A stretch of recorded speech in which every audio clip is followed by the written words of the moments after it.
So let's talk about the kind of camera that I use as a real estate photographer. Hi, if you don't know me, my name is Michelle. I'm a real estate photographer in Frisco, Texas.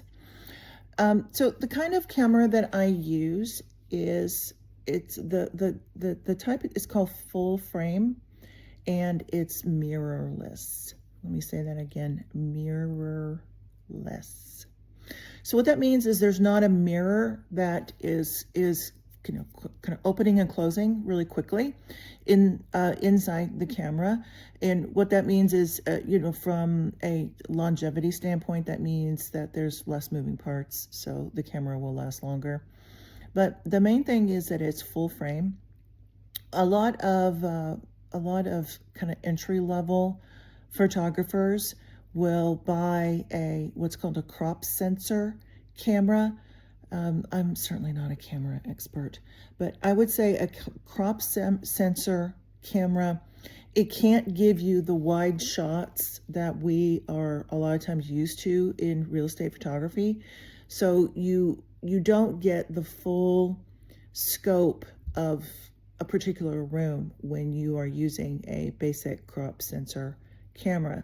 That's why the kind of camera that I choose to use is the mirrorless full frame.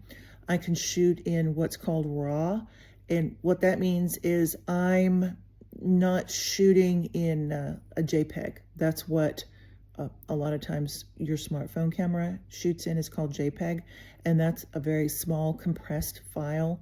It doesn't have a lot of data in it, and that's why whenever you do like any kind of filter, it doesn't quite look right, because it doesn't really have a lot of data to work with. The full frame mirrorless kind of camera that I use, when I shoot in RAW, I'm not really shooting a photograph. What I'm doing is I'm capturing data that I will then move into my computer to do kind of some editing in what's called Lightroom Classic and Photoshop.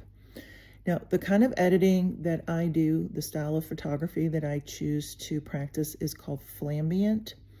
And what that means is the goal of this type of photography is to create realistic images that someone could see, usually online, and that home buyer, when they actually go, if they actually get off the sofa, drive in their car, and go look at the house in person, they're going to feel like the pictures were an accurate representation of the home itself. That's the point of this type of photography. It's not to trick someone into thinking that the house is much cleaner than it is, that the lighting, that there's such great lighting, there's so many beautiful windows. When they actually get there, and then they realize that it's really kind of dark and dreary, even though it's a sunny day, right? So the point of the kind of photography that I do is for realistic photography that buyers can trust, because that trust goes a long way towards them deciding whether maybe they want to make an offer and go under contract and actually purchase the home. The little details matter.